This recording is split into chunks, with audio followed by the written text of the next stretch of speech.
it's really, really, really interesting to see, you know, what kind of work a team like that can do. Now, elephant in the room, a lot of people were looking at this and were really, really wondering. So number one, how do you have more than like nearly 8,000 paid users before 2020, before the pandemic? That drew a lot of attention. Then you have 2020 come, it skyrockets up nearly 50,000, and their average revenue went down because, you know, like the denominator goes up. So like their average revenue went down. Question, you're taking 2021, and based on my understanding, this is up to 9 months of the year. It's not even the full year. Their user base shrinks by basically like to a third of its size from the previous year, and their revenue went up. And you look at their average revenue, it's like, oh, prices went up 3 times. Well, not quite. So from what we understand, they were getting higher revenue, higher margin areas because they said there was a decision to not increase prices. And as long as they're telling the truth, well, that's what it says. They said the pandemic left a sustained accelerated growth. So some persons were saying that like, oh, because persons were going back to school, but they maybe used extra lessons and stuff that were higher margins. Maybe Edufocal was able to make more money despite having a smaller user base. So they were saying that their operating expenses, which are really high, Victoria was pointing out to me, like their operating expenses were pretty big, especially for a fully virtual company. It was mainly attributable to consulting fees, staff costs, advertising costs, and setting up an IPO isn't cheap. So maybe that was in part of it. So it's pretty interesting that we're seeing this go on. Do I have anything else? Do you guys have any comments before we go on? Yeah, well, this is definitely a big deal to talk about because I'm sure a whole lot of us have thoughts about Edufocal. If you haven't heard of it before, or if you have heard of it before, chances are you think of it as a PEP platform, but then we see the CEO coming out and saying, guys, don't just think of it as a PEP company.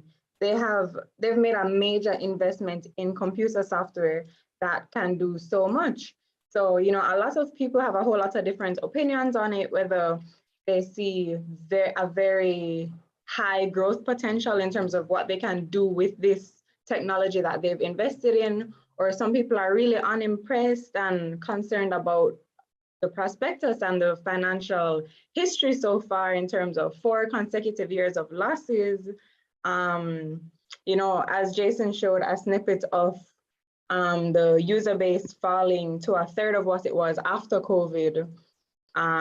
You know, very, very high expenses. A lot of persons had many, many concerns. If you watched some of the live interviews, and by the way, guys, as investors, you have to stay up to date with what's happening in the market. So interviews are a good place to get information, such as Kalila Reynolds' YouTube channel, which we had Kalila as a guest, and the Mayberry Investor Forum, and I think Proven has started to have an investor forum now. Yeah, I think so.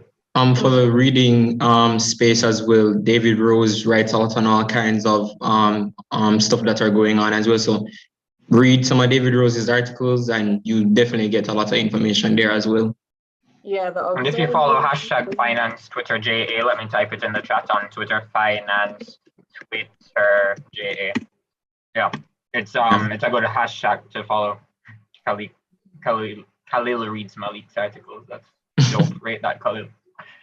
All right, guys. So moving on, we were saying that Pep Exams, Victoria pointed out, like, yes, that's the main area of business, but they set up this full day learning program so you could attend Edufocal for school basically during the pandemic. And that was charged on a monthly subscription fee on a per member basis. They were setting up these industry specific e-learning content. So they were kind of operating in 2 spaces. They had the B2C, which is business to consumer. And that's like, okay, you're a business and you sell to a consumer. Like your supermarket is a B2C, your hairdresser is a B2C. B2B is business to business. So say the butcher who sells to your supermarket or the farmer who sells to your supermarket, that's B2B, and they tend to have a lot of margins. My question is, how is it that they're so optimistic about that if so many businesses already have their training situations in place? And Victoria and I were talking about this. Yeah. Matthew had pointed out to me, I don't know if he wants to comment on it, how the FSC, Financial Services Commission, if I'm not mistaken, that's what it stands for. Oh They may yeah. have had some agreement that they'd make money with. Yeah, can you talk about that? Yeah, that's just speculation on my part, from some stuff that I saw in the prospectus. But essentially, I think certain people who work in the finance industry, they have to do like anti-money laundering certification every year and stuff like that. So they mentioned that they want to go into industry-specific e-learning content, and then they said something like finance specifically. I don't remember the exact wording, but that made me think along those lines. And then they have that connection, like they've had a close relationship with Mayberry for quite some time now. So yeah, they actually confirmed in an interview, I think on the Mayberry Investor Forum, that they have done work with financial institutions before and they're looking at doing more in the future. So Interesting. Yeah, If they have those contracts in place, then they really have a promising future. Maybe that's why their projections are so optimistic. honestly, from reading the prospectus and watching different interviews, personally to me, it sounds as if they are in a lot of talks or they've almost wrapped up a lot of contracts, which is why like those projections are what they are. That's just the vibe that I get from it personally. Yeah, and the thing about that too is in their preliminary statements for the full year 2021, they had a booming fourth quarter. And guys, to tell you how crazy it was like an explosive quarter, because that fourth quarter was more than the rest of the year. So meaning one quarter was more than the other three quarters.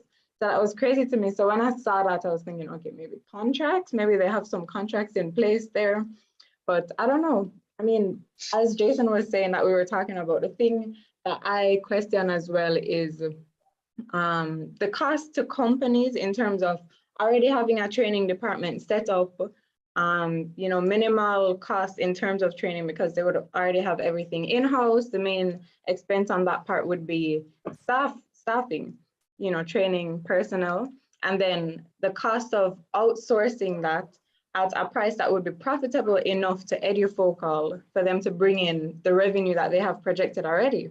So that was really my question about it. But then it's one of those things where you just kind of have to wait and see the performance of it. But they seem to be very confident in their growth projections. I mean, it's like triple their projected revenue for 2022 is like triple 2021. So let's see how it goes. I mean, anything can happen, and it's just really how you execute. So it's very interesting. And the marketing was done really well because you see the IPO closed a minute after opening, which is shocking, but and I guess it was heavily subscribed. As Khalil said in the chat, it was 4 times oversubscribed and only open for, well, I guess it would have been open technically for a week since they released the prospectus, but like they'll close it off after minutes after opening. Yeah, it brings me back to the good old 2019 days where a ton of small IPOs used to just close just like that. So yep. Nice memory for sure. Yeah, because I was wondering for the other 2 IPOs that we had before this year, I was wondering if Grace, as a broker, if they intentionally left it open a little bit longer, because seeing that those IPOs, meaning Spurtree and JFP, were highly oversubscribed. I mean, Spurtree was like, what, 10%? I'm sure they could have closed it in a minute if they wanted to. So I'm thinking, like, is that a strategy on the part of the brokerage houses? Like, is it like, okay, if they leave it open, even though it's oversubscribed, maybe if they leave it open, there will be more, it will be even greater oversubscribe. And what that does is to increase the demand post-listing. So then you have this huge spike. And then on the other hand, you can close it in a minute because that's like so impressive, right? Your IPO is only open for 1 minute. So that's good marketing too. So I don't know. I think these brokers have their own strategies and they know what they're doing. So yeah. Right. I think that's an interesting comment. I'd actually love to go on about that, but we have a lot of news to cover and limited time. So guys, the budget for 2022-2023 was read out in this week, and we see our finance minister here, Dr. Nigel Clark, making the first digital currency in Jamaica, like the first Jamaican central bank digital currency transaction. There have been digital currency transactions going on long before this, so this headline is a bit misleading. But it's pretty cool how the government is adopting this, right? And you have persons on one side saying, it's terrible, fiat currency, down with it, war on cash. You have other people who are saying like, yay, this is the future. So it's controversial, but it's interesting to see that it's playing out right here. We have new banknotes, specifically the $2,000 bill. All the others are, what did Monique say here? They're more secure, more durable, cost half to make, and they're brighter for visually impaired. You see like a facelift, new faces coming on. But the biggest change, in my opinion, is the fact that, we have a $2,000 bill legal tender right now. Mm-hmm. Some new stuff from the budget that came out. So apparently there's a $200 million fund giving 10K each to the neediest Jamaican families impacted by rising inflation. Some of us might say 10K isn't money, but I guess when you're really in need, it's the difference between eating a day or something really, really tragic. So that's there. Government is servicing a lot of debt. Its largest share of budget is interest in servicing debt, and then education after that. So, this is another thing. If you borrow unwisely, or if you borrow too much, which is still unwisely, then, you're going to pay through your nose for it. And another highlight for me is that there was $1 billion allocated for production incentives for farmers and $800 million for the maintenance of rural farm roads. Why is that important? Ukraine banned exports of wheat, oil, oats, and other food staples, right, to save up their own food for the war. Ukraine is basically it's the breadbasket of Europe and one of the breadbaskets of the world, right? Because the soil that they have, they're mostly temperate grasslands, and the soil under temperate grasslands are some of the most fertile on the planet, right? So Ukraine it produces disproportionately more food than its size. So if they're banning it, supply and demand, Jamaica needs to focus on food production. Everybody needs to focus on food production. Very true. Jason. Before you move on, pertaining to debt, right now, I think the debt repayment expenditure is around $300 billion, but in the coming years, I think up to 2026, they're planning to reduce it and move more money into non-debt expenditure. So more capital expenditure to be for infrastructural development, more into health, right, more into schools and education. So it's supposed to go down. I think the minister said our debt to GDP ratio is 97 right now. And I think it's supposed to get around 60, I think 26, 27, 28, around that timeline. So, yeah. Well, it's been way over 100% for the past couple of years until recently, so it's good. Yeah. And if they're spending more money to service debt now, that means the interest shouldn't accrue as much. So exactly, it's pretty cool. Some of us may know this gentleman who wrote this. I'm not going to call his name, but it's on the screen. He was comparing the change in Jamaican notes, saying, yeah, they're pretty, but it's not like it has any value, and we need value in this money. So I just thought that was interesting to include. About the Russia-Ukraine conflict now, this thing is very, very, very controversial, right? And it has a lot of misinformation around it. So I'm going to show you this infographic. This was from kylascanlon.com. You guys can check that out if you want a more comprehensive overview, kylascanlon.com. Essentially, Putin, who's in charge of Russia, he seems to believe that Ukraine should be a part of Russia. And many people, especially in Ukraine, seem to disagree with him, right? So if he invades Ukraine, then he has different methods that he needs to use to justify this, which includes propaganda. Propaganda doesn't necessarily mean anything wrong, by the way. It just means like a one-sided argument meant to get certain people to believe certain things and to join a side. Warfare posturing, cyber warfare, we see all of these things happening. And because Russia and Ukraine are huge raw material suppliers, this is why we need to care about it as investors, because it really affects the markets. It affects whether we can buy bread in the supermarket. It affects how we can fill up at the gas pump.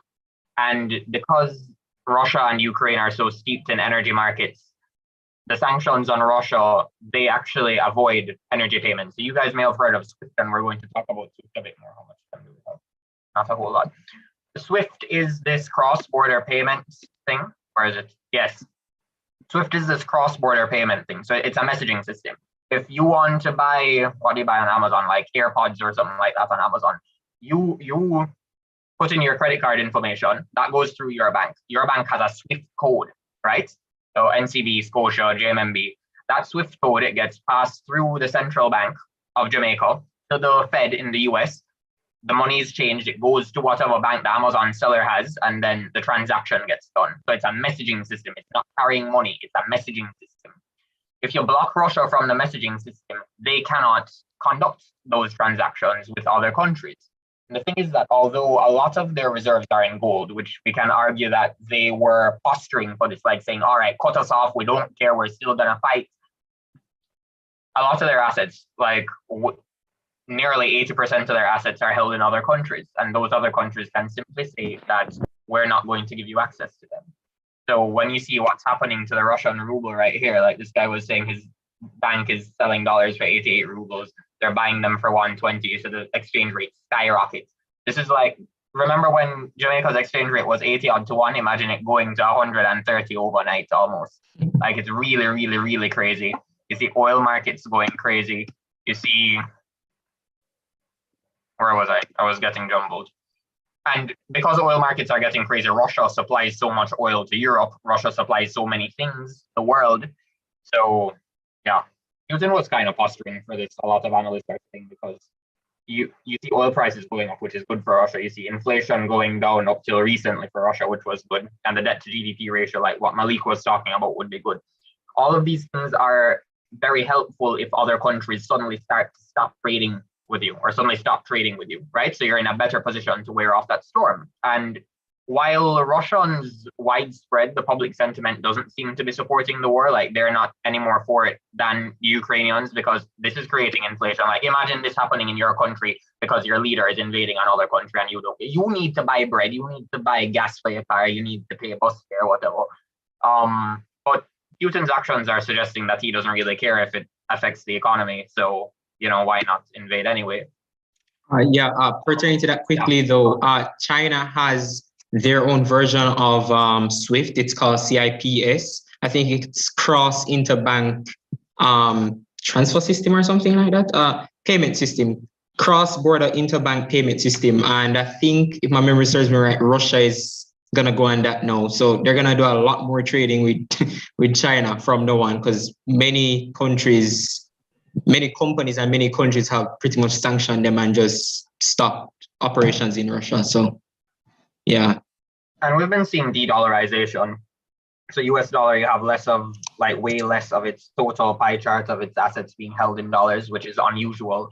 And some analysts are wondering, is this going to cause the value of the dollar to fall internationally? Because why the US dollar has been used as a reserve currency is because it was reliable.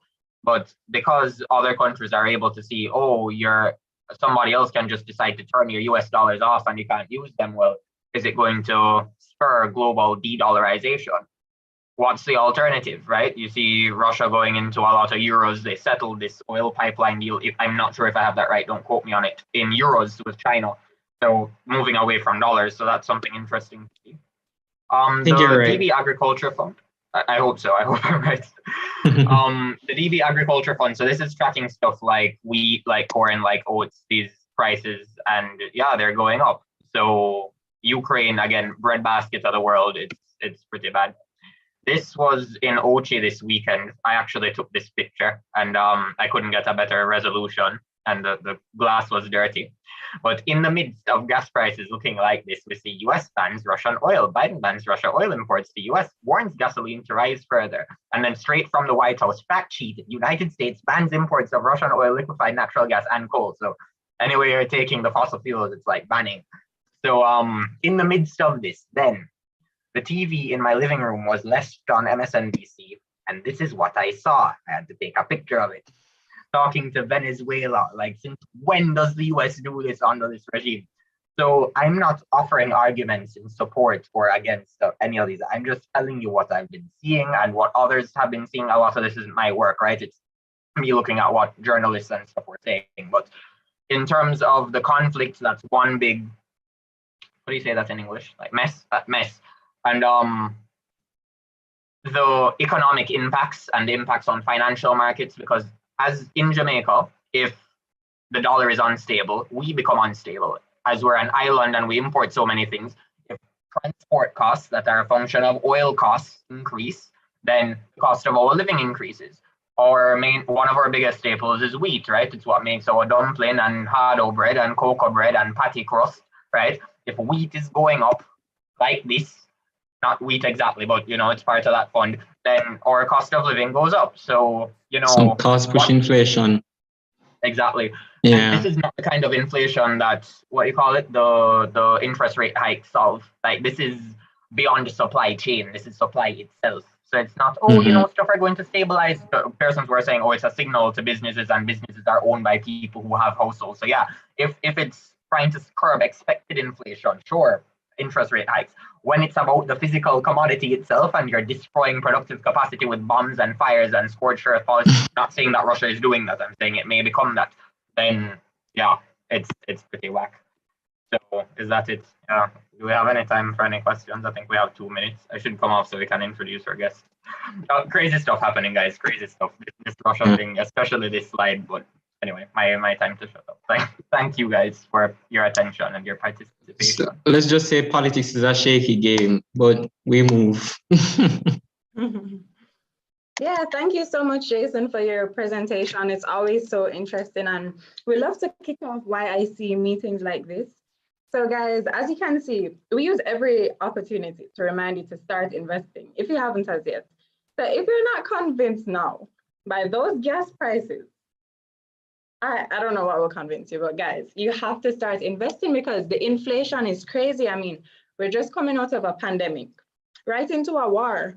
It's like we're not getting a break. And this is why you have to invest, because investing is a hedge against inflation.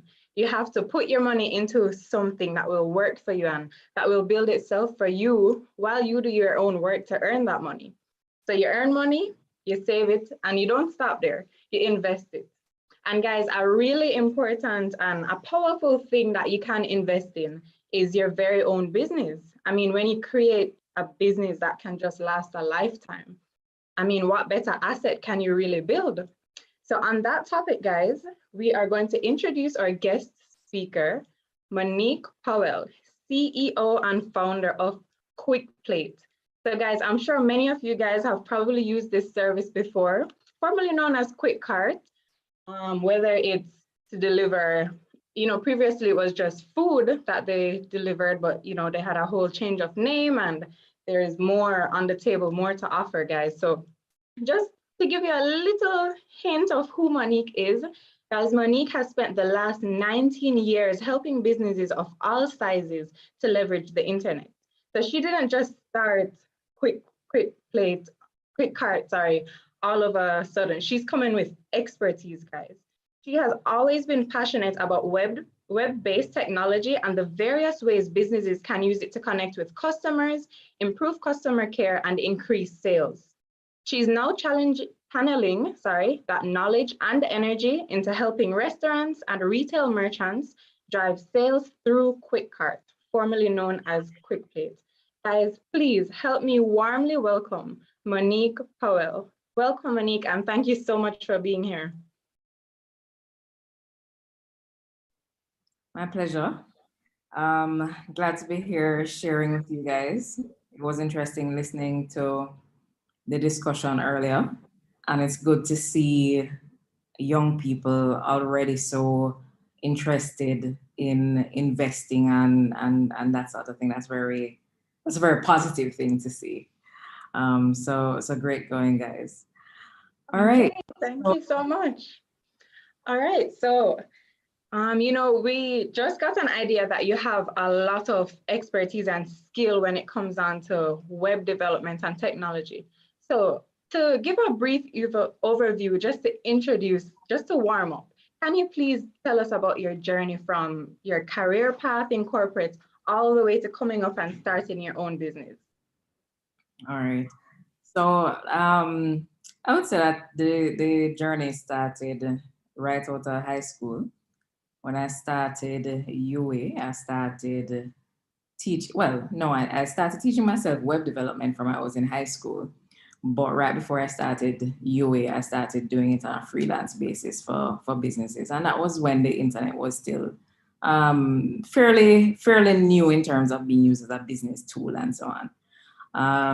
And then one of the freelance clients I got was the Gleaner company, and they liked the work that I was doing. So when a full-time role opened up there, they offered it to me. So that was my move from being a freelancer into the actual work world.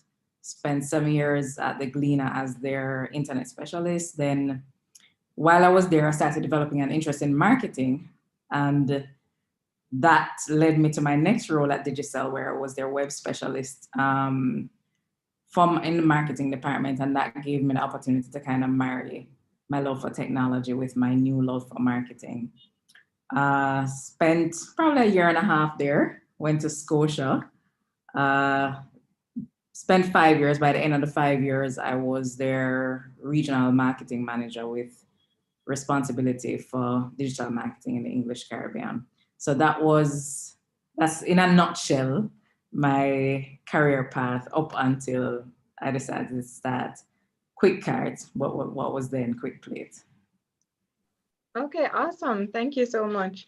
It sounds like you have a whole lot of skill building throughout and a diverse skill set too. I love that. So over to you, Malik, with the next question from Monique.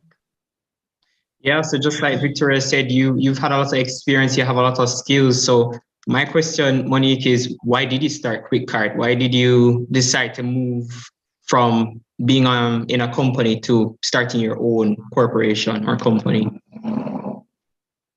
I think there are some people who kind of have this innate thing in them that pulls them towards entrepreneurship, wanting to build their own thing, wanted to go out on their own. And I think that was always a part of me.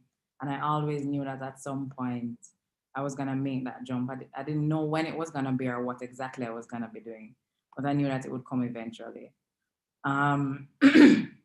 Towards the end of my tenure at Scotia, I kind of started feeling some amount of burnout, feeling like I was ready for the next thing. And kind of at a crossroads, is the next thing going to be another job somewhere, or is this the opportunity to now jump out and start my own thing?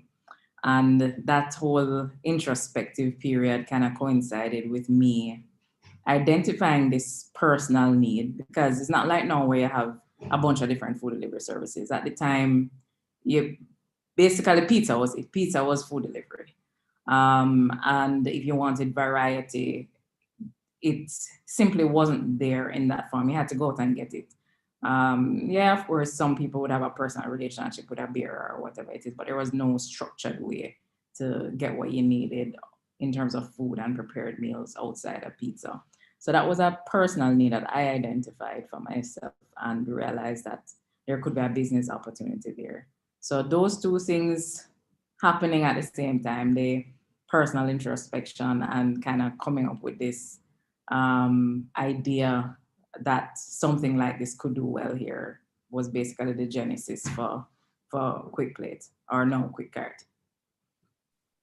Wow, okay. Wow. Okay, wow. So you definitely identified a gap in the market and you filled that gap. So was QuickPlate the first company you started? I would say that is the first real business. So I've had projects before, and I call them projects because if they made money, it was nice, but it wasn't really, it was more me doing something because I thought it would be a great idea. So I had this site called Roaming Donkey, which was like a local travel guide. And then I had an online dating site for a time. But yeah, in terms of real serious business, QuickCart would be the first. Okay, nice. So you tried a couple of ventures and QuickCart is where it really landed. Okay, Right. nice. Okay, so with that being said, and starting a few companies and other things like that, I was just wondering, what was the transition like from being employed and working in the corporate world to starting to run your own company? It was very difficult, very, very difficult. I don't think I think I completely underestimated how difficult it was going to be, because no matter how senior you might be in the corporate world, it doesn't prepare you. So of course there are some things that you can carry over, but it doesn't really prepare you for running a small business and building a small business from the ground up. So you go from being in charge of your little area in the business, whether it's marketing or accounting or whatever it is that you were doing in corporate, and then suddenly you're responsible for everything. And especially if you don't have the money at the outset to hire a big team. So you won your HR, your accounting, your marketing, your janitorial services, your everything inside of the business. And it's a big adjustment. Yeah. Yeah, jack of all trades. Victoria? Yeah, you know, they say head cook and bottle washer, you know, sometimes when you're starting up, you really have to take on everything. So tell us, what exactly did you have to do to start the business in its infancy? In terms of?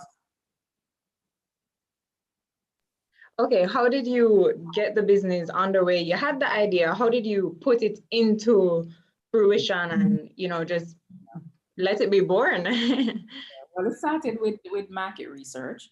So I did a survey, a small survey, but insightful enough, of about 50 people who I thought would fall in the target audience for something like this. I also spoke to a couple of restaurant owners to find out if there was a need on that side as well. And what I learned throughout that process was encouraging enough for me to feel like there was something there. And then the next step now was to get the tech built and going. So fortunately enough for me, because of my tech background, it wasn't a difficult thing, you know. So I did hire a developer to build out, but I at least had the technical knowledge at that time to be able to properly map out what it was that I wanted, how I wanted everything to function, and so on, and just guide him along.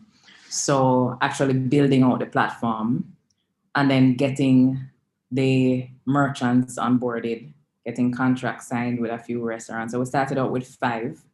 And you know, that number has grown significantly since then. But those were the initial steps. Monique, you said you hired a developer. You mind me asking if that was somebody here from Jamaica, or did you outsource? No, I outsourced. So he's actually in Africa. Okay. Yeah. So okay, cool. interestingly, at the time, we couldn't afford good local talent. Local tech talent is actually very expensive. So we now have local tech people on board, but at the time starting out, you know, you had to go for what you could afford. And I happened to meet this great guy who was very skilled and technically proficient. So that's who I chose to work on the initial build out. So Monique, actually someone named Abigail Johnson asked a question. Did you face any risk while starting or challenges with QuickCart? Yeah, there are tons. There are so many that I don't know where to start, but I mean, there's the risk, of course, of being wrong about whether the market wants what you're coming out with, being wrong about whether they want it the way that you have it packaged. So, you know, for example, when we just started out, it was strictly online payments, and we noticed that business was very slow for a long time. And then we had to introduce swipe on delivery, which we've now removed because the market has become more advanced at this time. Or we had swipe on delivery where you could swipe your card, because we realized that people weren't trusting the online thing. So that was something that we didn't anticipate. We thought the market was sophisticated enough to at that time. But this was like 6 years ago. So it was very ambitious at the time, in hindsight, to think that people were going to jump up and use their credit card with a local company online at that time. There are challenges around getting financing when, you know, when your initial seed money that you had to put together run out and all of that. Yeah, so quite a bit of challenges, you know, around just the operations of it, getting to market, coming out with something relatively new that had never been done before in this space. Yeah. Okay, wow. Wow, it really is a challenge, and you know, it must be a rewarding one. So let's talk about the fact that, I mean, International Women's Day was just the other day, and Monique, you are a woman in business. You are challenging the status quo because, you know, in such a male-dominated industry. Tell us some of the challenges that you have faced as a female entrepreneur, a leader, a CEO, and how did you overcome those challenges? You know, when I'm asked that question, I honestly cannot point to anything and say, oh, this happened to me because I'm a woman, or I got held back in this regard because I'm a woman. And I don't know if part of it is because I don't think about it. So when I started out in web development at Gleaner for several years, I was the only woman on that team. So I mean, from the get-go, I was used to being in a male-dominated space. And then coming out of it, I mean, it's not that you're not going to be cognizant of biases that exist, because they do exist. But I think sometimes when you think about it too much, you hold back yourself. So you're quick to think, oh, I'm not gonna get this opportunity because they're gonna see that I'm a woman and feel that I can't handle it, or I'm not gonna get this, whatever it is that you're going after, or I'm gonna be blocked. Because I think when you think too hard about that, you probably create boundaries for yourself and box yourself in because you're expecting to be held back. So not to say that biases don't exist, but I don't think about it too much. And whether it has worked against me in the past, I don't know, maybe it has. Maybe there are certain opportunities that I didn't get, probably because I wasn't part of a boys' club and, you know, that kind of thing. But who knows? But I'm here, running alongside the men who are doing similar things. So, you know, I don't think it has held me back. I don't think I've encountered significant challenges because of my gender. Oh, okay. So just piggybacking off what Victoria started with, what are some of the important attributes that you think are necessary for being a successful entrepreneur, especially as a woman? But you said that part already, so. But Yeah, even just as an entrepreneur in general, because I mean, we have so many budding entrepreneurs in this club. So what are some of the important the important attributes for an entrepreneur in general? Yeah, generally, I think one of the biggest things is grit. So being able to roll up your sleeves and roll with the punches when it starts to get tough, you know, because it is going to be a very difficult thing. So if you're a very delicate flower and you don't want to be too exposed to the rough life, so to speak, you know, it's probably going to be difficult building from the ground up if you don't have a silver spoon, if you weren't born with a silver spoon. You know, you have to anticipate that there are going to be times when you've exhausted your personal resources and you have to cut back on your own lifestyle. There are going to be times when you have to be working 16-hour days because you can't hire, you know, the type of team that the company really requires. So grit, so being able to push through all of those difficult circumstances, and grit and perseverance kind of go hand in hand. And I think if I had to single out, so there are a lot of other important qualities, like, you know, patience is one, because it doesn't happen overnight. Being able to balance between big picture and fine details and switch regularly throughout the day, even between the two things as you build out your business. But if I had to nail one thing or single out one thing, it would be grit. Wow, that's definitely something to make note of. And I mean, for everyone who is considering starting a business, you have to be ready and have the grit, as Monique said. So Monique, and this ties in with a question from the chat, actually, from Alia Rose. It ties in with this question. So what are the top 3 tips that you would give to someone who is thinking about starting a business and has the passion, has the idea, has the drive? So what are your top 3 tips for them? And I want a specific tip in the tech space as well. So 3 general tips, the top 3 tips, and then 1 in the tech space. So 1, make sure that the idea that you have is, before you fall too deeply in love with the idea, make sure that you're not the only person who thinks it's a good idea. Make sure that it's something that people want. So I've seen people before who they come up with a business idea, and they start to get excited about the idea, and they start to get their logo designed and start designing the website and all of that. And there has been no form of research whatsoever that would cement or give them some sort of clue that they may be right about a possible demand for what it is that they're building. So whether it's whatever form your research takes, there has to be some. So that's 1, making sure that people want what it is that you're building, and also ensuring that you have an idea of how you're going to make money, or how you're going to make money. You know what your revenue model is going to be.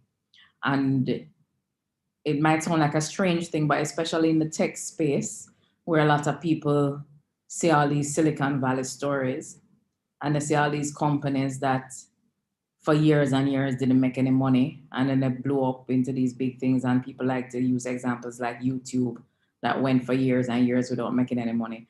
Those examples are they're big and they're in everybody's faces, but they're actually very few and far between in comparison to the number of startups that begin. So you do want to make sure that you're not just in love with the idea, but you're also in love with the business model as well. You also have what you think is going to be a solid business model. In terms of tech-specific advice, I'd say that once you have established demand, so once you've started out, so you don't have to go big and build something elaborate to start out with. And if you're not familiar with the concept of an MVP, a minimum viable product, it's something that you can go and look up. Basically, scaling down what it is that you're building to the basic thing that will meet the needs that you're trying to fill. And then if people want what you're selling, then you build out.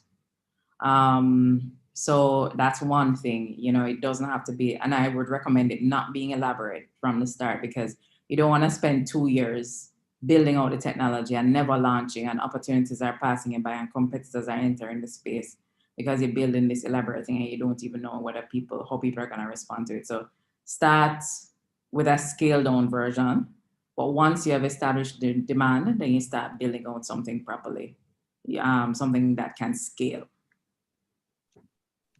Oh, very, very Okay, good. well.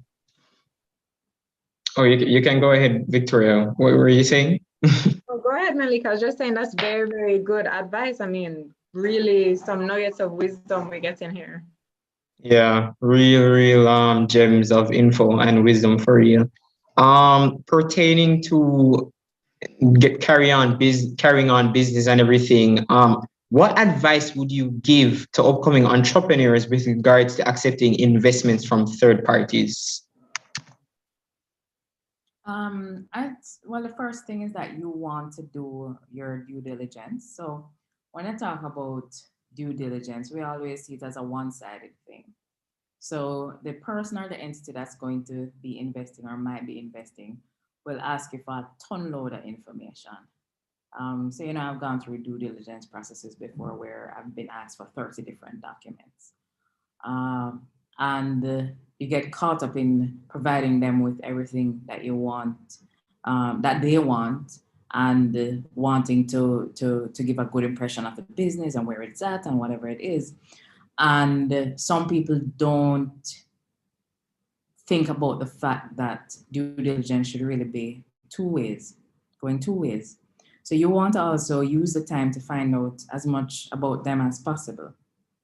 So for example, if they've invested in other companies before, you want to talk to some of those CEOs and find out what their experience has been like.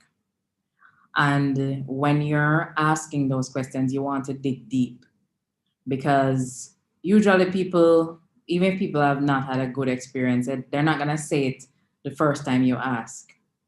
But if you start getting detailed, you know, did they assist you with this? When you encountered challenges, did they try to help you to clear those roadblocks? Was it a high pressure environment that was created after you started working with them? You want to ask specific questions so that the truth about what the relationship is really like will come out. You want to also ask questions about what other investments they have. And this is not something that you want to be shy about asking either, you know, because it will give you sometimes insight into why it is that they're interested in your business, right? Sometimes beyond what it is that they may have said to you initially. So for instance, so some people invest in a business for the business itself. And then there are sometimes what you call strategic investments that they make because they see how it will tie in with some other larger goal that they want to achieve, right? So for instance, if the person is, if you're a business that you make chicken coop and you realize that they also have an investment, a large investment in a chicken farm, then you may realize that the reason they're investing in you is because they think that you can supply that other business, which might be fine, but what that might not mean for you? Might it mean that you may be expected to lower the prices of the chicken coop that you sell in so that it would make for a better business model for that other larger business that they're invested in? You see where I'm going with that? So you want to find out what other businesses they're invested in. You also want to make sure that your vision for the business is aligned with their vision for the business. So you want to ask questions. What do you think? Where do you think my business should be heading within the next 3 years, the next 5 years? What do you think we should do? You want to listen for the answers and listen for whether those answers sound in line with where you want the business to go. Because if you are hearing answers that greatly depart from your vision for the business, there's going to be conflict after. So, you know, those are the main things that I would suggest. Wow, very, very, very insightful. Thank you so much, Monique. So continuing along the same topic, can you describe the process of seeking private investment or funding for a startup company? So as you mentioned, you have your seed money, but then when it runs out, you know, you want to scale your business up, you want to grow, you want to expand. So can you tell us about that process of seeking private investment or funding for a startup? Well, the thing is, in Jamaica, it's very, there's not much of a VC culture here, although it's starting to slowly change. So, I mean, you have, you know, groups of, maybe 1 or 2 groups of investors who've been doing their thing for the last few years. In terms of institutional investors, there are really not a lot of them. So some of it will come down to luck in a sense, or serendipity, as in being connected to the small handful of people, or somehow getting that connection with those small handful of people. But before you get to that point, you do have to have something worthwhile. worthwhile. So this is not, again, this is not Silicon Valley where people are regularly investing in ideas. People want to see that you've built something. So you're not going to come and run through a deck with this brilliant idea and somebody just drop some cash on you. In Jamaica, this is very unlikely. They want to see usually not even just a prototype, but something that is generating revenue. It doesn't have to be a lot of revenue. They just want to know that you've been able to sell, you've been able to convince some people to spend money on this. And if they can see that, that alone is an indicator of some amount of promise. So they want to see a product, whatever that product is, and they want to see that you've been able to generate some amount of revenue. And then beyond that, you want to learn how to build a proper pitch deck and pitch, you know, and I don't know if they still have that. Sometimes from time to time, various entities will have workshops around that. And it's good to go to at least one if you have entrepreneurial intentions, so that you know how to convincingly convey your business, your ideas, and why it's a worthwhile investment. Let's say you have all of that in a row, you know, you have all your ducks in a row in that regard. One other thing that may be useful in securing investment is building in public, right? What they call building in public. And it's just whatever it is, if you, whatever social media platform you have more of an affinity to, share what you're building, talk about what you're building, because people won't know. And if you're something that you're passionate about, it's going to come easily for you. It's not something you have to try hard to do. But when people see you building, sometimes people will reach out to you. You know, they say, hey, I realized when you were just starting this thing and, you know, you only had 10 pairs of shoes in your shoe store. I noticed you have 100 now. Looks like things are going okay. Do you need investment? Basically putting yourself out there and letting people know what you're working on. Not in a way that seems showy or artificial or like, you know, anything that doesn't align with your personality. But just being who you are and being natural about how you share what you're working on. I think all of it may increase your probability of getting private investment. Yeah. So from funding and private investments to running the business day to day, could you describe the typical day in the life of a tech startup CEO in Jamaica? There's no typical day. There's none. There's none, and that's the truth. A lot of it in the earliest stages, in the early years, a lot of it is going to be out in fires. Something is going wrong somewhere in the business. So, for instance, I get up early and start working early, not because I want to be out of my bed at 4 o'clock in the morning, but because I know that after 8 o'clock, when everybody else get up, I don't know what will happen after that.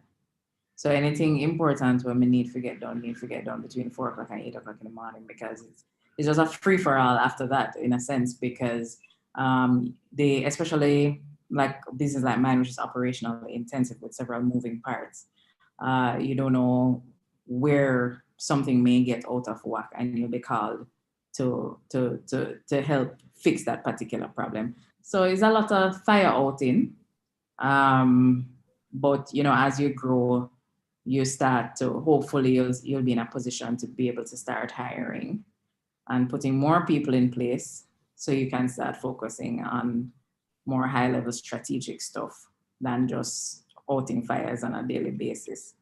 But yeah, it's very hard to say what a typical day looks like, because I don't think there's enough predictability to it to be able to answer that. Yeah. You know, that's really interesting you say that, Monique, because I think a lot of us might think, or if you see in the movies and stuff, you think a day in the life of a CEO is like you put on your expensive suit and you go in your expensive car and go to work and have your coffee. So, you know, it's really interesting that you say you spend so much time out in fires. So it's very different from what we think. So on that note, what is the biggest misconception about running a business? I think a lot of people feel that you're running your business, you work whenever you want to, because you're your own boss. You don't have anybody telling you when to show up at the office and when to work and whatnot. And for solopreneurs, and I separate entrepreneurship into two parts. So solopreneurship, whereas you're probably a consultant, you take on projects now and then, you can probably afford you that lifestyle. But when you're running a full-blown business with employees and several moving parts, it is very likely that you're going to find yourself working more hours and more strenuously than you did in a 9-to-5 working for someone else. So if somebody's interested in entrepreneurship because it looks like a life of freedom where you don't answer to anybody and you work when you want to work, you're going to be in for a big surprise. Yeah, I've heard about, entrepreneurs, CEOs, people who are starting up companies from the ground up, working for about 16 hours a day, 12 hours a day, 13 hours a day, maybe even more. But to switch over, I can imagine QuickCart is in such a competitive market, which is why marketplace, which is why you'd have to like put in so much hours every day, waking up at 4 or 5 in the morning, and I guess going to bed late. But do you think capturing market share should be a major aim for a startup, or is it better to focus on the business itself and not worry about competition? It has to be both. It has to be both. So if you don't want to focus too much on the competition, because then you become reactive instead of sticking to your own game plan. So you have a game plan, and then you see them doing a whole bunch of things. So your game plan gets shot to hell because everything them do, you feel like you have to follow and do the same thing too. And then you've lost your own strategy. You've lost a grip on your own strategy and the game plan that you had to begin with. And then you kind of just you're the tail and they're the dog and they're wagging the tail. And you don't want that. But at the same time, you can't put on blinders and not have a clue what your competitors are doing, because you miss out on key market intelligence that might help you to hold on to customers or to provide or to satisfy needs of your customers that you may not have previously been aware that they had before somebody else started serving that need in a particular way. So it's important to have some amount of balance in terms of how much attention you pay to your competitors and so forth. So I'd say have your own game plan, run your own show, build according to your plan, but also be flexible to, because there will be unpredictable things in the market. And competitors entering the space may throw some curveballs as well, but you don't want to run your business in a way that you're reacting to the moves of your competitors consistently. Okay, wow. So Monique, I remember you mentioned a few questions back, you had mentioned that when you were conceptualizing Quick Plate at the time, there weren't a whole lot of options. So that's how you had the idea. You saw a gap in the market and you filled it. So, I mean, now, especially with the pandemic, we've seen so many delivery service companies popping up. So what makes QuickCart stand out in such a competitive market? Yeah, I think a lot of what has differentiated us is our approach to customer care. And people may think that that is an easily replicated advantage. It is not, because customer care is more than about answering the phone or answering live chat or whatever it is. Solid customer care is about processes and having customer-centric processes right through the organization, and having a process flow for each type of problem that pops up, for making sure that as much as is possible, customer issues don't fall between the cracks and so on. So I think our approach to serving the customer and being customer-centric has been one of the things that has differentiated us. And, like I always say, no business gets it right all the time. And I don't think we get it right all the time, but I think we get it right most times. And what is more important when we don't get it right. We try our best to work with the customer to see how we can fix it as best as we can. And I think innovation on the customer care side has been a big part of setting ourselves apart. There are other things as well around innovation generally, but I think that's one key thing. Well, so I can imagine because of that phenomenal customer care and just good quality service, you would be really good with competing with your competitors. In that retrospect or in that perspective, I guess. So what was it like keeping up with such a high industry growth rate within a short space of time with so many new entrants in the marketplace? It's been challenging because before COVID and before the new entrants into the space and so forth, there were basically three main players. We were all relatively familiar with each other. We all had our own kind of niche or had carved out our own space in the market. And then suddenly it became super aggressive. And then you had an entrant coming into the space that has 800 employees compared to our 8 employees. And when I say employees, I'm excluding delivery contractors for this purpose. In-office staff. So when you have this huge mammoth company coming into the space that has significantly more resources, of course it's going to be challenging keeping up. It's going to be challenging making sure that you don't lose the share of the market that you worked so hard to acquire. But also it's making sure that you don't lose the core of who you are, because there will be customers who will continue to be loyal because of the good experiences that they've had with you. And if you were doing particular things right before they're entering into the space, it's important that you not get so flustered that you stop doing those things right. And I think it's important to stay focused on what makes you great, what sets you apart, regardless of what's going on in the competitive space.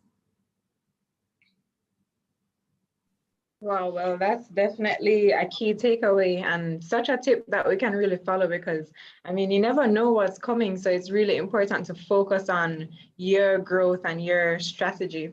So Monique, how was it that you managed to scale the business effectively during the COVID boom? Initially a lot of it was basically the team getting into overdrive. I think for the first 3 months of COVID, we were putting in more hours than we normally would. We were accelerating plans. So there are things that we didn't plan to launch for another year that we somehow managed to squeeze into 3 months of development and put out there, just to be able to respond to the accelerated interest in and demand for on-demand delivery. The good thing for us was that we had been around for a while and had started to refine some of our processes. But in everything like this, it's about being nimble.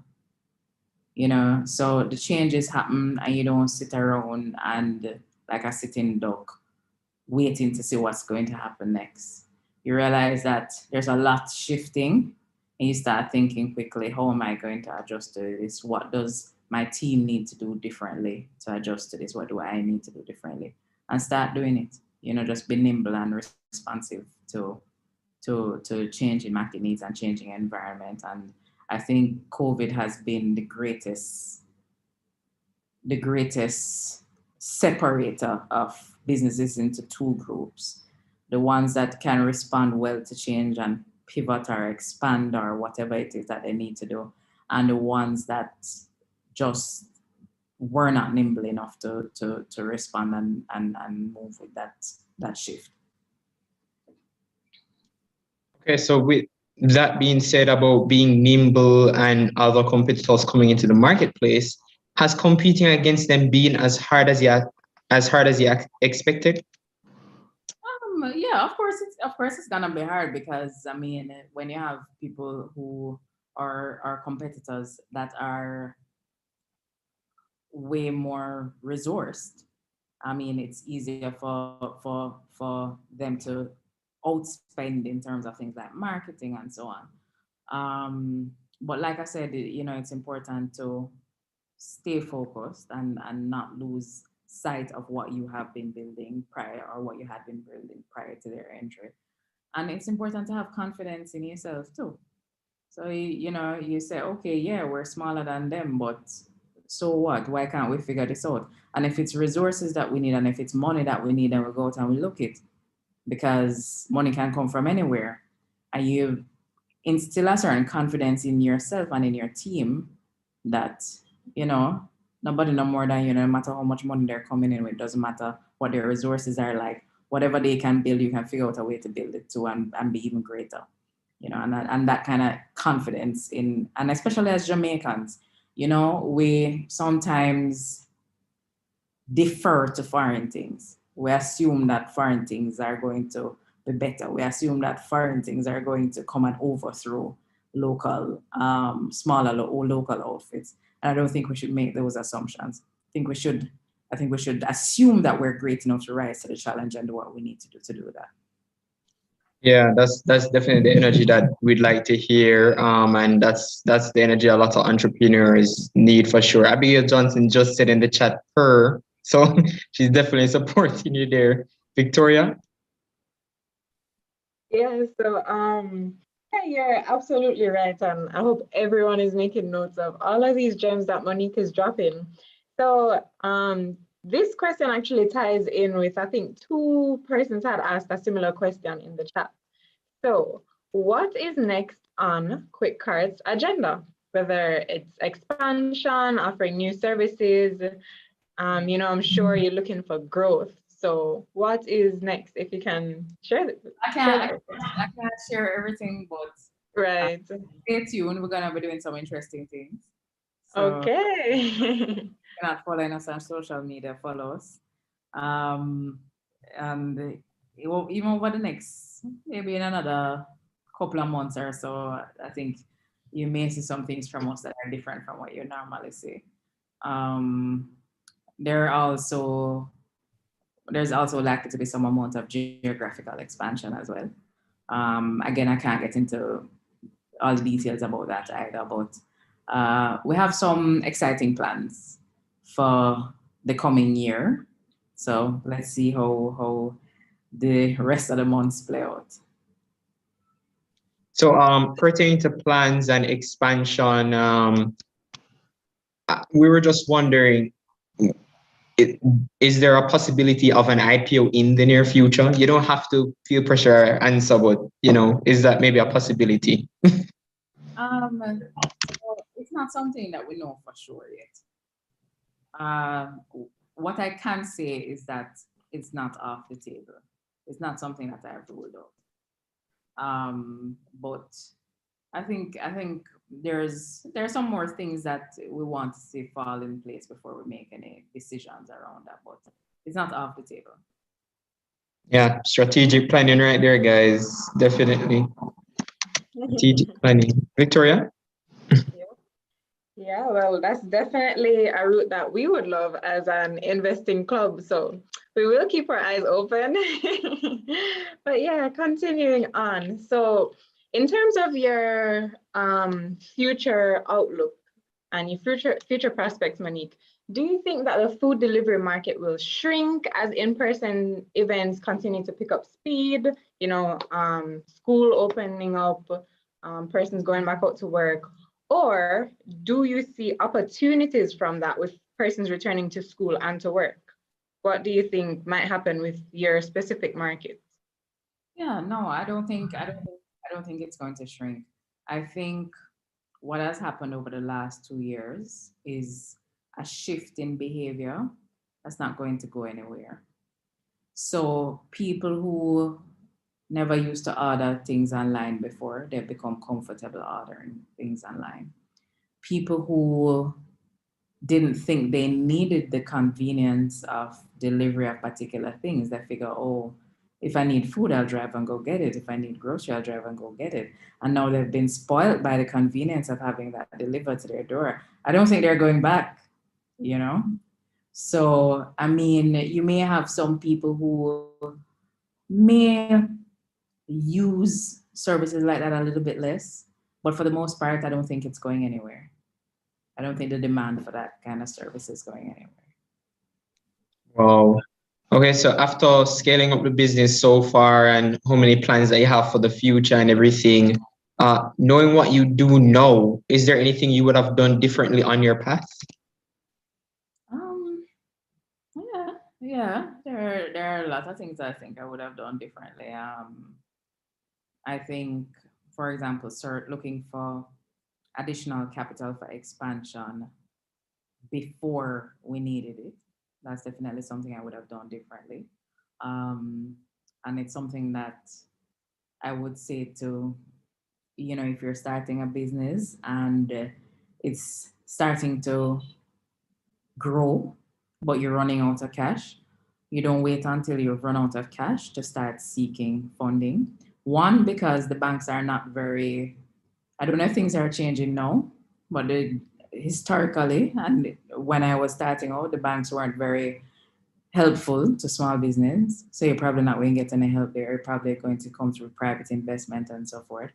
And when you are already in a tight spot, your bargaining position is reduced, right? So that's one thing I would have probably done differently, started looking for capital even before we needed it. And I think a lot of it, they're just things that you have to learn as you go through, and there are always going to be things that you look back and you say, I would have done this differently, but it's a part of growing as a CEO. It's a part of growing as an entrepreneur, and you're never going to get it right straight out the gate. And, if somebody's smooth sailing right out the gate, I'd be scared because that's weird. That's unusual. So I'd be scared, like, okay, when is the other shoe gonna drop? Like, when is it all gonna, just get crazy? Because you are going to make particular assumptions about the market, and you're gonna be wrong about some of them. So expect to make mistakes, expect that things will go wrong, but be persistent enough to push through and solve the problems and implement new solutions and just keep at it if you believe that it's a great idea and that it's something that can grow and scale. Okay, wow, Monique, you're really dropping gems today. And, we've learned so much from you. And as we're wrapping up, we want to thank you so much, first of all, for your time. But we have one more final question before we take any more from the chat that anyone might have. So the final question, and this one would really mean a lot to us. Are there any final thoughts you would leave for aspiring young entrepreneurs in Jamaica? Well, I think I kind of, a couple of the questions that you had asked me before in terms of what tips I would give and so forth. I think the answer to this question came out in the answers to those.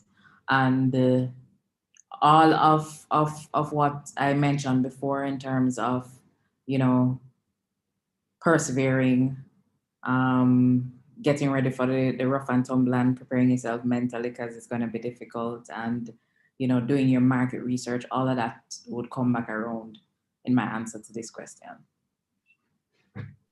Okay, well, there you have it, guys. Everyone who was wondering what the journey might be like from coming out of the corporate world to starting your own business, even though you're coming with a lot of expertise, you'll realize that it really is a challenging process. And as Monique said, you have to have the grit. So I hope that everyone has taken mental note of all the tips she has left so far. So if you had any more questions in the chat, feel free to open your mic and ask them. I think we might have missed a few. If anyone has any questions, or feel free to resend them. Okay, here's a question from Gerardo. Gerardo says, let's say you lack the technical competence and didn't have the capital to pursue the development of the app website, where would you start as it regards to that side of the business? Yeah, so if you don't have the technical expertise yourself and you don't have the initial cash to pay the developer, the only other real solution is to partner with somebody who has those skills. Nowadays, you have, there's a whole movement that they call no code, or no code and low code. So you have sites like Bubble and some other platforms that you can use to make. So they themselves are complicated in their own way. So it sells this picture of easy development. That's not quite how it works. But you can try some of those no or low code platforms to see if you, with your limited knowledge, can hammer out something on your own that can at least allow you to test the waters. But outside of that, I'd say start looking around for somebody to partner with. If you have a good friend who you trust, who is a coder, and you have the business side of the skills, why not partner up and say, all right, you build it, I sell it, I run the operations. I have a question kind of piggybacking on that tech side in Jamaica. And the reason why I asked you if you got a local developer is because in talking to other Jamaican tech entrepreneurs, it is crazy expensive to hire good talent here. But on the other hand, because my major is computer science, even though I'm in investment club, and what I hear a lot of persons who recently graduated, they're saying is it is hard to find a good entry-level job. So I don't know how much you would be able to comment on that disparity. It seems like a similar thing in finance as well, where you have a couple takers up the top that are really just sought after, and beyond that, it's like, oh, internship here, something very limited. So do you think that's a market inefficiency? What do you think is driving that gap? Not necessarily. So yeah, there is demand for good tech talent. But I think it's important, especially for university students pursuing their degrees and so forth, to understand that your degree alone is not going to land you a good tech job. So one of the things you want to do, you want to work on your own projects, and people like to say that. People like to say what you take the knowledge from the degree, and people want to say how that translates into a project. How does your mind work? They want to see something you've built. So even if it's not a money-making thing or whatever it is, you have an idea for some sort of solution that the market may need, build it and use that to show your competence. Also, stay up to date and be passionate enough to learn things that are taught outside of your college courses. And those are actually the things that set people apart when it's time to enter the work world. Got you. Thanks much. Yeah. Okay, do we have any more questions? Malik, you had another question? Yeah, I actually have a question. It's not fully concrete though, but Monique, I was wondering, with the announcement of the $2 billion fund, grant kind of fund that the minister announced in Parliament 2 days ago, I was wondering if by any chance QuickCart will be taking on that, since they want to expand, since they want to scale up even more. Is that maybe a possibility, or is that on the books for you? Oh, I have to learn more about it first. I don't know enough about it yet to be able to say. So I have to go and dig deeper. So I've seen all the cliff notes from the budget reading on Twitter and all of that, but I need to dig deeper for myself first to say whether that's something that would apply to us, whether it's something that we could benefit from. Oh, okay. Yep, definitely have to do the research yourself and know what you're getting into. So final chance, guys, if you have any questions for Monique. I know a lot of you guys had your questions answered from previously asking in the chat. You have had your questions covered, but is there anything else? Anybody want to come on the mic? Any questions in the chat? So this isn't really so much of a question, more of a comment. I just wanted to say congratulations, Monique. I remember reading in the news recently that you recently raised some money with Roots Financials. I just wanted to say congratulations for that. Thank you so much. Thank you. Appreciate it. That's awesome. Dario Lopez asks, how do you keep going every day? Good question. I think once you've invested so much of your time and your life and your resources into building something, and it's showing promise, you want to keep going. You know, its own growth is fuel for you. And it's kind of the belief that it has the potential to grow into something huge, and strongly believing that keeps me wanting to nudge it further in that direction a little bit more every day. Well, there you have it. And it's 4:58, so we have come to the end. Monique, we thank you a million. Thank you so much for giving us your time and sharing all of this really insightful information and tips that we can apply to our own lives. And if we have business ventures in mind, you know, you've really given practical tips because, you know, we're all studying different things, but sometimes in the books is so much different from real life. So it really makes a difference when someone like you comes and gives us their practical experience and tells us all about the journey and what the real life is like, which is different from the theory.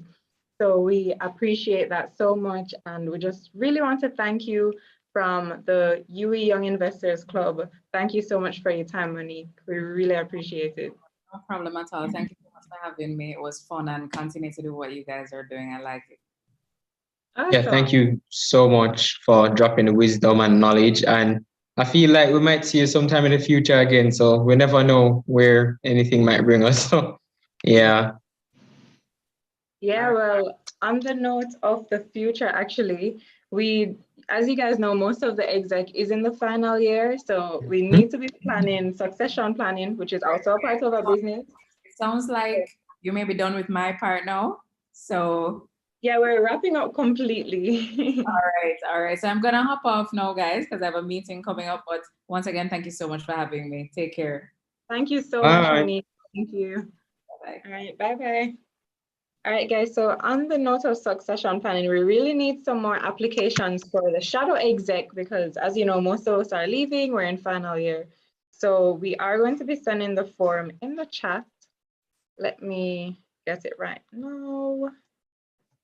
Okay, so as you guys know, this opportunity is here for you to take up a position on the exec, continue to grow the club and build on what has already been built by us and the several previous years before us.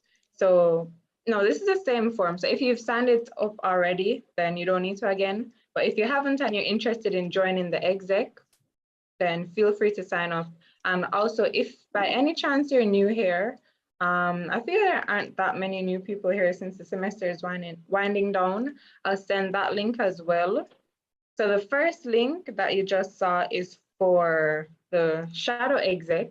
And this link is if you're new to the club and you want to officially join, just sign up that form. You will get a welcome email to confirm that you are with us. And by the way, guys, check your promotions email in case you haven't been getting it in your inbox. So it could be that it's going to promotions. Okay, you're new. Okay, welcome, Kadeen. Welcome to YIC and everybody else who is new here. We're so happy to have you. Just one more reminder, guys. The stock market competition will be closing off on the 1st of April, and there's one person that has over $200,000. So you have about 3 more weeks to get into first place, so you can get the prize, and the prize will be revealed to you guys. You know, the week after the game closes off in our final meeting. So yeah, don't forget about that. Try and get to first place, and trust me, you won't regret doing it. Sidon is asking if first place, if only first place is winning something, Malik. Well, we're working out the prizes, not just first place, we're working on top 3. So we don't know exactly the precise prizes yet, but just keep going. Top 3 will be getting a prize. So, and guys, more than the prize, this is just such a great opportunity because this is where you make all your mistakes with fake money so that when you go on the real stock market with real money, you don't make those mistakes. For real. So if you're a part of it, kudos to you, and I hope you're loving it. Is there a constitution? Yes, we do have a constitution. Jordina was asking, is it a problem? No, it's no problem, Jordina, if you use your UWI email and not your Gmail. You can use any email address that you check and you'll get it right there. So no problem at all. Guys, last thing from me. So Monique dropped a lot of gems about entrepreneurship, and she was talking about not just the journey, but the lifestyle that it has where you're outing fires, but you also want to have less fires to out.